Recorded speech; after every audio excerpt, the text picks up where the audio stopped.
नाज़रीन गिरामी अस्सलामु अलैकुम वरहमतुल्लाहि वबरकातुहू। सीधी बात के रूबरू प्रोग्राम में आप लोगों का इस्तकबाल है। नाज़रीन, इस वक्त एक मरतबा फिर हज़रत मौलाना मक़सूद इमरान रशादी दामत बरकातुहू, जो शहर बेंगलुरु के मशहूर व मारूफ़ आलिमी दीन शख्सियत हैं और यहाँ की एक मारूफ़ मस्जिद जामे मस्जिद सिटी के इमाम व ख़तीब हैं और आपसे बारहा रूबरू कराते रहते हैं। रमज़ान के आमद के मौके पर भी हुआ था। अब चूँकि कल से जो है आखिरी अशरा जो है शुरू होने वाला है रमज़ान में, लॉकडाउन के अयाम का क्या हाल है पता नहीं है।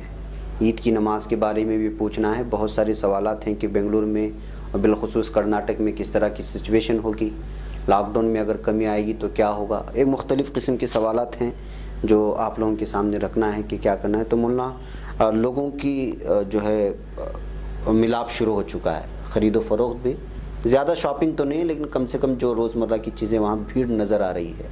ऐसे में क्या आपको लग रहा है कि जो ये लॉकडाउन बढ़ेगा या फिर कोई ख़ास खुसूसियात मिलेंगी, तो ऐसी सूरत में क्या होगा? बिस्मिल्लाहिर्रहमानिर्रहीम। सबसे पहले मैं आपके नाज़रीन को और हम सब के नाज़रीन को सलाम पेश करना चाहूँगा और दुआ भी करना चाहूँगा कि अल्लाह रब्बुल जलाल अब तक जितने अय्याम गुज़रे हैं उन तमाम रोज़ों को शर्फ़ क़बूलियत अता फ़रमाए, तमाम इबादत को, नमाज़ों को शर्फ़ क़बूलियत अता फ़रमाए।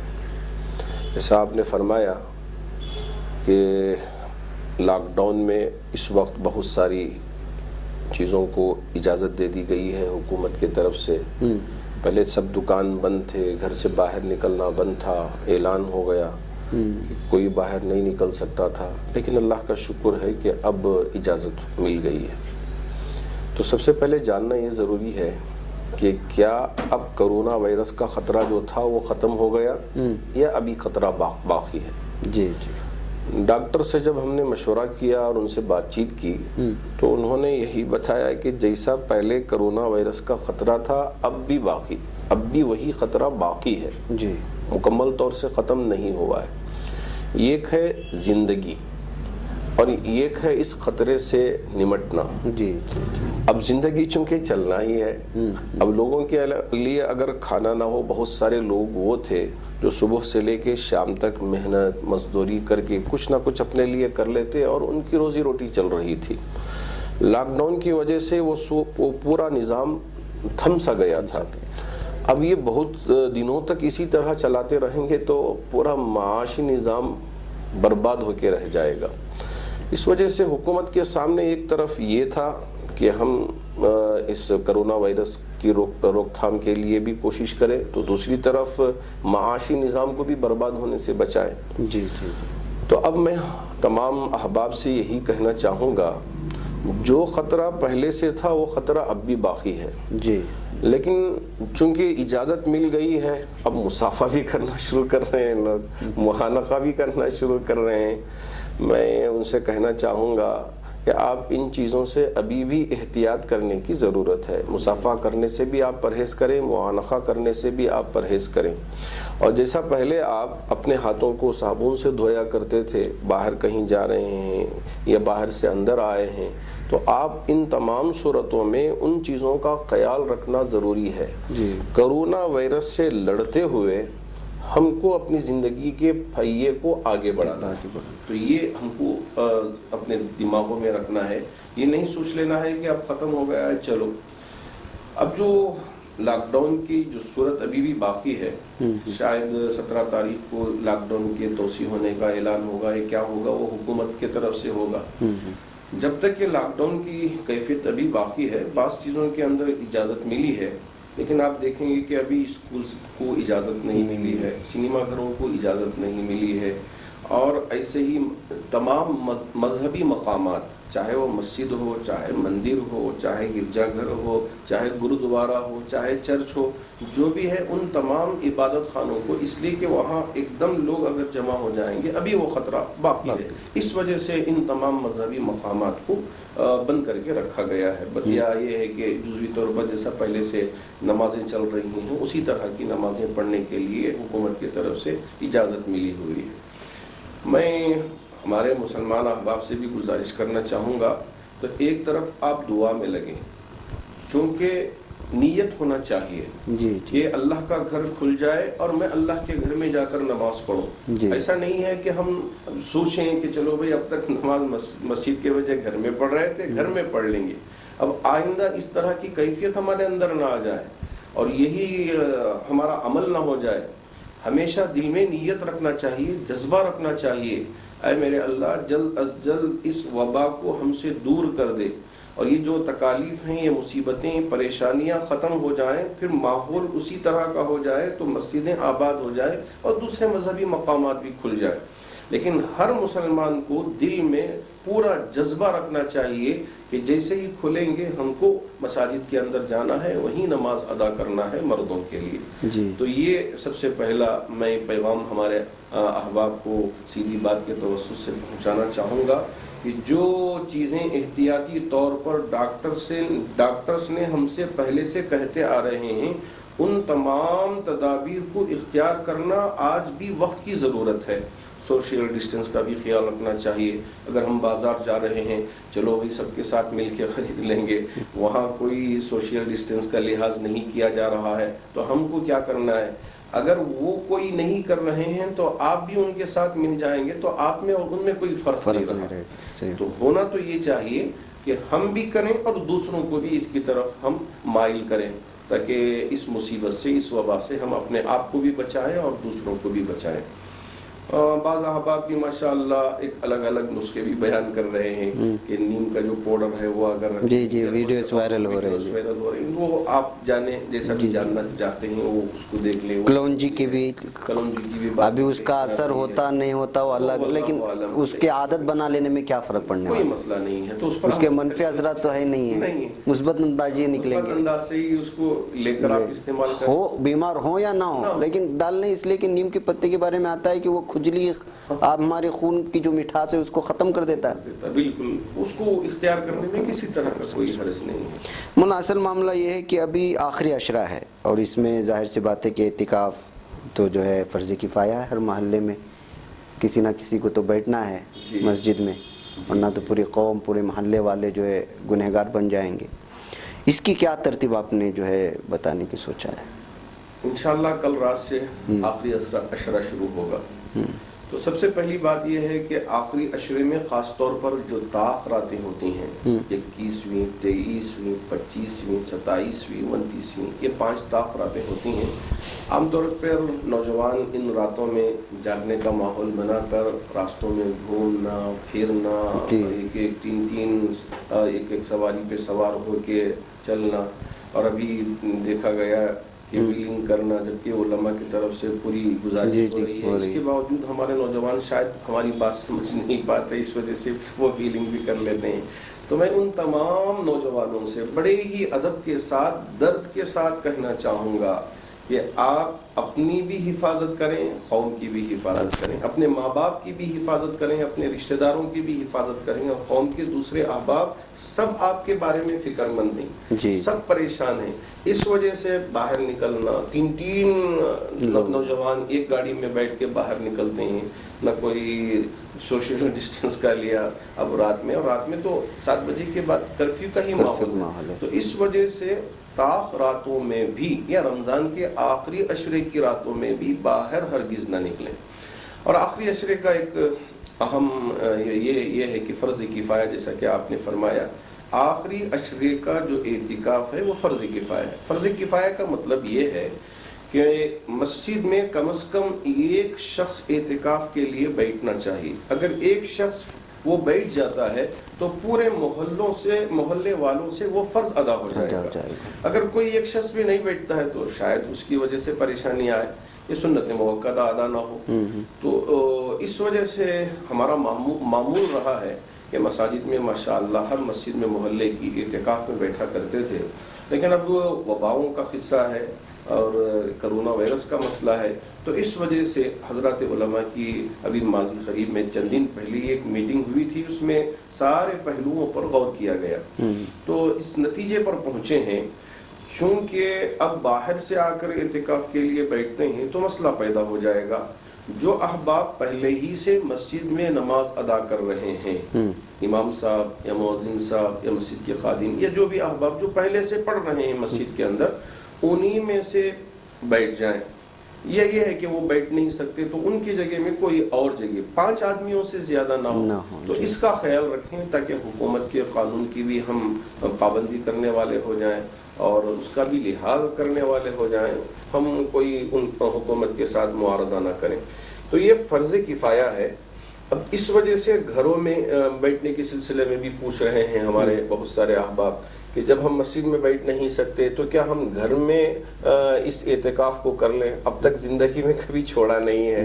اللہ کا شکر ہے کہ کئی ہمارے نوجوان ایسے ہیں، کئی احباب ایسے ہیں بڑے جذبے کے ساتھ، بہت دلچسپی کے ساتھ آخری پورے عشرے میں ہماری جامع مسجد میں تقریباً 150 سے 200 لوگ اعتکاف میں بیٹھتے ہیں. وہ پورے احباب پوچھ رہے ہیں کہ اب ہم کو کیا کرنا چاہیے، کیا ہم گھر میں بیٹھ جائیں.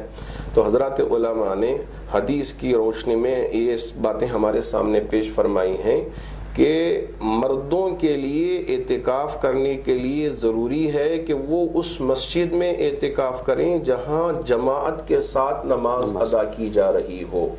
اگر جماعت کے ساتھ ادا نہیں کی جا رہی، 5 وقت کی نماز کا انتظام نہیں ہے، تو اس مسجد میں بھی ہم اعتکاف نہیں کر سکتے جو سنت موقدہ اعتکاف ہے اس کے سلسلے میں. اب رہی بات گھروں کی، تو یہاں بیٹھنے کا سوال ہی نہیں ہے. تو اب کیا مرد کیا کریں؟ تو حضرات علماء نے فرمایا کہ زیادہ سے زیادہ وقت گھروں میں عبادت میں لگائیں، عبادتوں میں لگائیں. جیسے پہلے سے ہم عبادت کر رہے ہیں تو اب باہر گھومنے پھرنے کے بجائے ایک ہی جگہ بیٹھ کر عبادت کریں. اللہ رب ذوالجلال اعتکاف کے ثواب کی نیت پر ثواب عطا کر دیں. اور اب رہی بات عورتوں کی، عورتوں کے لیے گھروں میں ہی اعتکاف کرنے کی بات ہے تو وہ سنت موقدہ وہ ادا کریں. تو 10 دن کا اعتکاف کر لیں. کل رات میں سورج کے غروب ہونے سے پہلے تیاری کر لیں.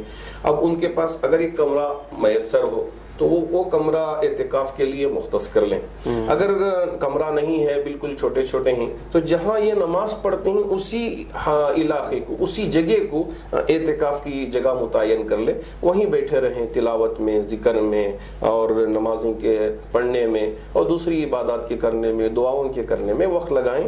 عورتیں سنت موقدہ کا جو اعتکاف ہے وہ گھروں میں کر سکتی ہیں، ان کے لیے گنجائش ہے.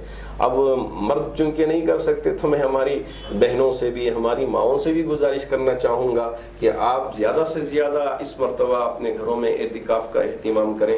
اور مرد احباب سے بھی گزارش کرنا چاہوں گا کہ اعتکاف کی نیت تو نہیں ہے لیکن گھر میں بیٹھ کر آپ اعتکاف ہی کی طرح عبادت کرتے ہیں تو انشاءاللہ اللہ تو اجر دینے والے ہیں، اللہ تو ثواب دینے والے ہیں. تو ان باتوں کا خیال رکھنا چاہیے. عید کا بھی مسئلہ ہے.